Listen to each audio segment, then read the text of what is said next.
Call me a nitpicker, but I've got reasons for making this video.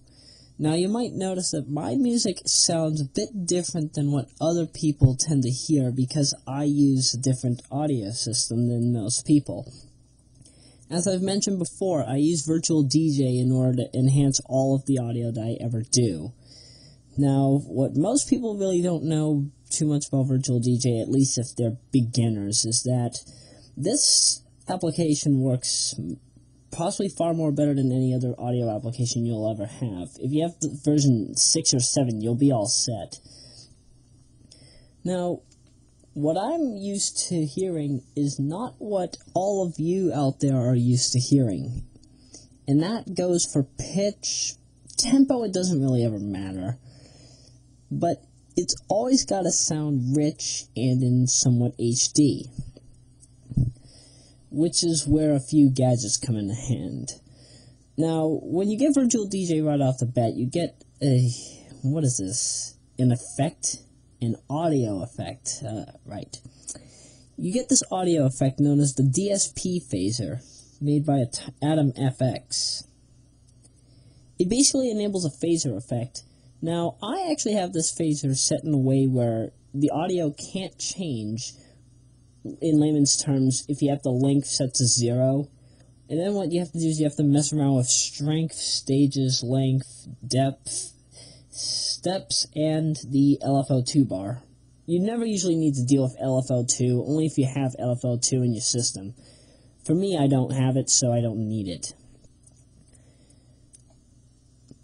That will kind of boost up the treble a bit. Now, if you want bass enhancement, and even more enhancement on your treble, what you'd have to do is, and again, these are my personal ways as to how I do it. This is not for anybody else that doesn't need it.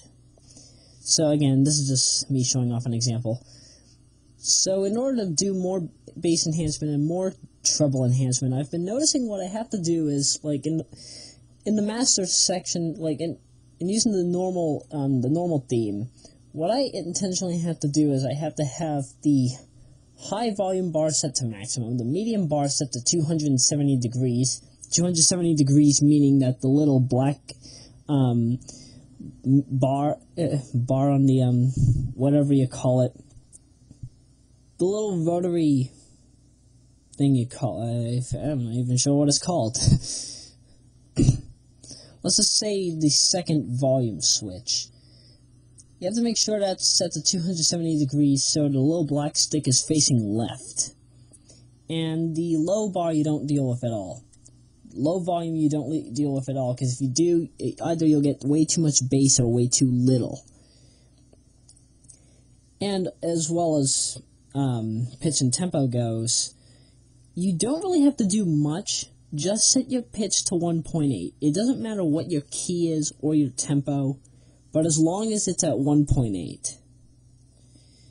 And I'm saying this because a lot of the songs I hear that are .00 or whatever, whenever it's at like positive over negative 0, or anything below, like if it's like between negative 1.7 and positive 0.6, let's just use that as a random number, the audio just doesn't sound right to me. Now what I'm about to do, because this is month of Nintendo, I'm obviously going to use a Nintendo game song. What I'm about to show off here is what Powerful Infant sounds like without all the enhancements.